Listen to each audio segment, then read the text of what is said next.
Our elected leaders promised some changes, some of which you'll notice, some of which you may not.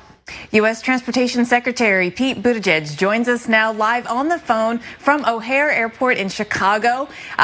Sir, thank you for joining us. First of all, tell us what it's like there and what passengers are going through in Chicago. Well, the flow looks pretty good here at O'Hare. It's a blue sky day, although as we saw last year, even in good weather, the airlines were struggling to keep up last summer. This year so far looks different, whether it's here at O'Hare or around the country. Yesterday, we estimate, was the busiest day for passenger travel since before COVID, and cancellations across the country were below 1%. So I'm encouraged by what I'm seeing both here at O'Hare and across the system, but it's early in the weekend. There's some weather that might affect some hubs. We're going to be watching closely to see if the system shows more resilience than it did a year ago. Yeah, and speaking about that, what is the government doing to prevent some of the meltdowns like we saw in December? Well, we pushed very hard on the airlines last year to expand passenger rights, and I think the work that we did last year is going to pay off for passengers this year. For example, this time a year ago, not one of the major airlines made enforceable commitments around things like rebooking you or covering your ground transportation or meals or hotels if you got stuck and it was their fault.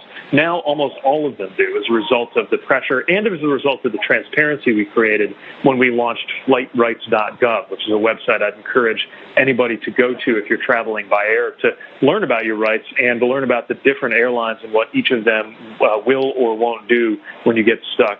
That's definitely paying off right now for passengers who are able to recoup expenses when there's a disruption. But the biggest priority we have, of course, after safety, which is number one, the biggest priority is to reduce those disruptions and have that not happen as often in the first place. And again, I want to give the airlines some credit here. We've been pushing them hard. They have done a lot of the hiring and improvements to the schedules that we were pushing for last year. It's early days, but so far that seems to be yielding some real benefits this year. Every single month so far this year, cancellation rates have stayed below 2%, and that's a better result than we've seen in almost a decade.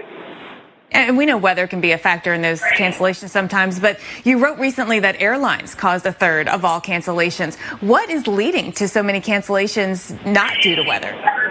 Well, a lot of times it has to do with staffing. Look, airlines shed a lot of their personnel during COVID, even though taxpayer money was had some strings attached and you couldn't do layoffs.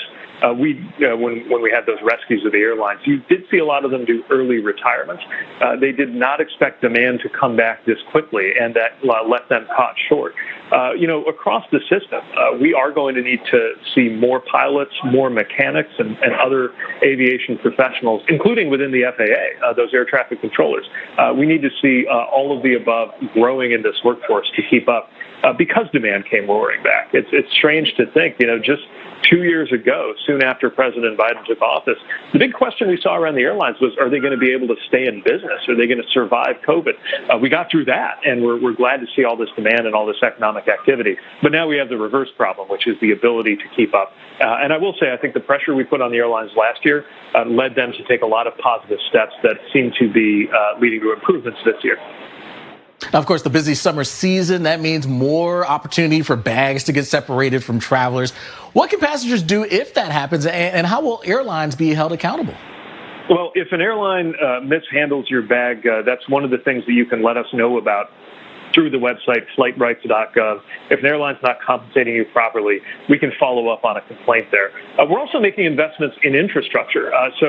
Part of this administration's big push on those infrastructure improvements is physical improvements to our airport terminal program. We've done more than 100 airports so far, and it's different from airport to airport. Some places the biggest need is a new concourse or added gates. Some places it's something as simple as escalators or bathrooms. But one of the biggest things that we've seen a need for is improved baggage handling. For example, we're supporting that at the Denver airport so that you have a better setup in the first place and fewer of these problems and mistakes happen, and it saves time and headache. The other thing I want to mention is we're pushing through a new rule on transparency around fees for baggage. In the same way that you ought to get a refund if your flight gets canceled. If you pay extra to have a checked bag and the bag doesn't get there on time, you ought to get that money back, and we're working on a rule that would do just that. Wow, that's fantastic. Now, another topic that can really divide airline passengers is what to do with families who want to stay together, sit together despite their seat assignments. How do you suggest travelers and airlines work out those kind of issues? Well, look, look, ever since becoming a parent, Chas and my husband and I travel with our toddlers sometimes. I feel even more strongly about this issue than before. If you're traveling with your kids, you shouldn't have to pay extra just to sit next to them.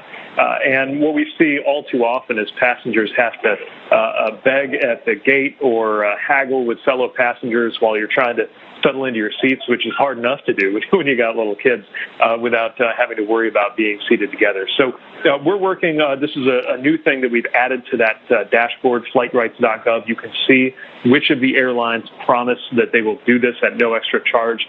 Some of them do, some of them don't. So you really want to know before you book. We're also working on developing a rule that could require that no matter what. It takes a while to get through the federal process, but I do think this is important. Even if it's a small percentage of passengers who face that situation, when you do, it's incredibly stressful. And I think any traveling parent can agree that traveling with kiddos is stressful enough without having to deal with that.